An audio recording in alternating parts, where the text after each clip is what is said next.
Hello everyone, welcome back to my channel. कैसे हैं आप लोग? कसं काय मंडळी, बरं है ना? आज का वीडियो होने वाला है दुनिया का सबसे बड़ा cricket stadium the Narendra Modi stadium के बारे में।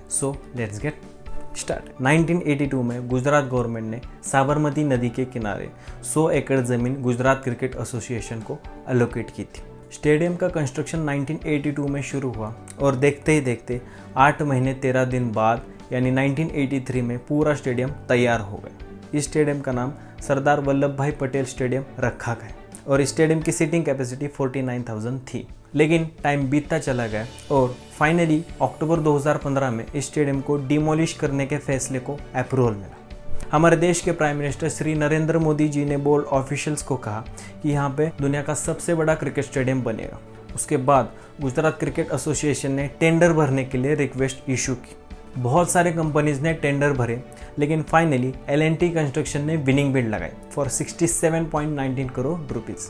लेकिन L&T कंस्ट्रक्शन के सामने गुजरात क्रिकेट एसोसिएशन की कुछ शर्तें थी, क्योंकि तैयार होने वाला स्टेडियम दुनिया का सबसे बड़ा क्रिकेट स्टेडियम होने वाला था और उसके अंदर खंबे यानी पिलर्स भी नहीं लगने थे। इस स्टेडियम के हर कोने से अनऑब्स्ट्रक्टिव व्यू सभी लोगों को मिलना चाहिए था। इस स्टेडियम को डिज़ाइन और कंस्ट्रक्ट करने में एक और सबसे बड़ी प्रॉब्लम थी, क्योंकि ये अहमदाबाद के मोटेरा एरिया में आता है और वो एक अर्थक्वेक प्रोन जोन में है।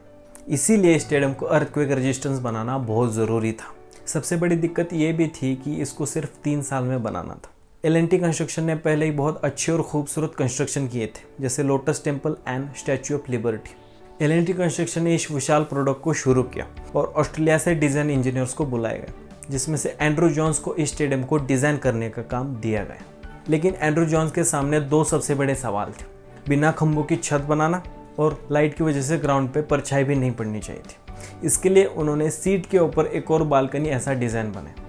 नीचे के सीट पे 55,000 लोग और ऊपर 77,000 लोग बैठ सके ऐसा डिज़ाइन बनाया गया। लेकिन स्टेडियम के अंदर खंभे भी नहीं लगने थे। इसका सोल्यूशन उनको मिल ही गया। उन्होंने वाई शेप खंभों को स्टेडियम के बाहर की तरफ लगाने का फैसला किया। ऐसे निर्माण के लिए 3,600 वर्कर्स ने लगातार 38 महीने तक काम किया और 8,000 प्रीकास्ट एलिमेंट्स का उपयोग हुआ। इनमें से हर कॉलम का वेट 280 टन है और इनकी हाइट 30 मीटर है, जो 10 मंजिला इमारत को भी संभाल सकता है।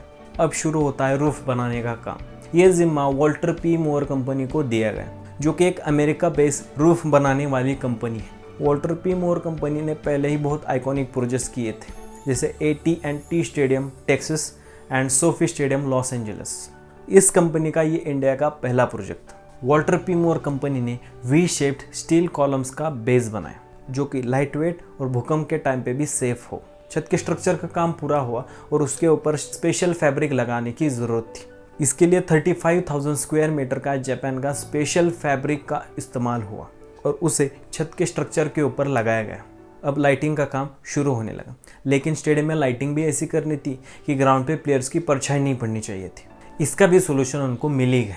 उन्होंने कन्वेंशनल फ्लड लाइट्स की जगह यूनिक LED लाइट्स लगाने का फैसला किया। इसके लिए स्पेन से 1500 वॉट्स की यूनिक 580 LED लाइट्स मंगवाई गई और उसे स्पेशल एंगल्स में फिट किया गया, जिसके चलते परछाई की प्रॉब्लम ख़त्म हो गई। अब काम शुरू हुआ स्टेडियम के सबसे इम्पोर्टेंट हिस्से का, यानी पिच का।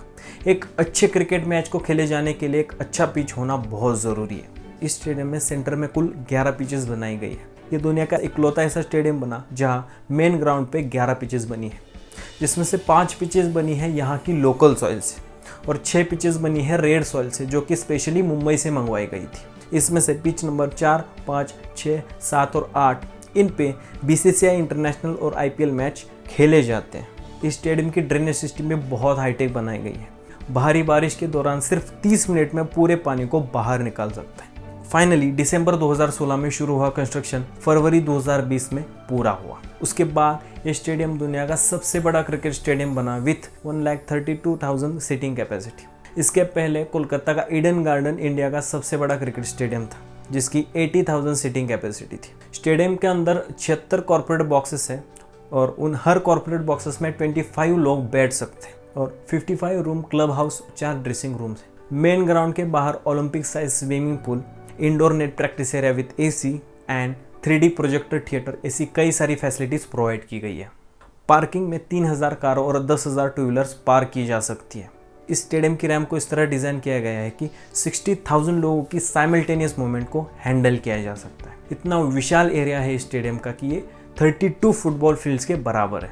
फरवरी 2020 में नमस्ते ट्रम्प इवेंट में इस स्टेडियम को पब्लिकली ओपन किया गया। 24 फरवरी 2021 को इसका नाम officially the Narendra Modi stadium रखा गया। The Narendra Modi stadium Australia के आइकॉनिक मेलबर्न क्रिकेट ग्राउंड से 10,000 लोगों को और ज़्यादा बैठा सकता है। 2022 के IPL फाइनल में यहाँ पे Guinness book of world record बना for the highest recorded match attendance of 1,15,66 people. So that's it for today's video. I hope आपको बहुत कुछ पता चला होगा द नरेंद्र मोदी स्टेडियम के बारे में। So thank you so much for watching this video. See you soon. Bye bye.